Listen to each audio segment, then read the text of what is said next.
Bây giờ cô sẽ nói một đoạn câu có liên quan đến chức năng của đồ vật. Con hãy lắng nghe và điền tên chức năng của đồ vật đó giúp cô nhé. Phương ơi, buổi sáng con dùng cái gì để đánh răng? Bàn chải đánh răng. Đúng rồi, sau đó con dùng cái gì để rửa mặt nhỉ? Khăn mặt. Đúng rồi, khi ăn sáng mẹ cho con cái gì để con xúc cơm ăn? Buổi sáng, khi ăn sáng mẹ cho con cái gì để con xúc cơm ăn nhỉ? Cái thìa. À đúng rồi, đó là cái thìa.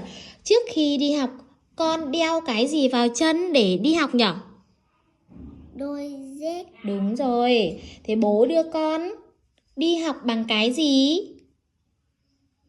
Ô tô. À đúng rồi, bạn Phương rất là giỏi.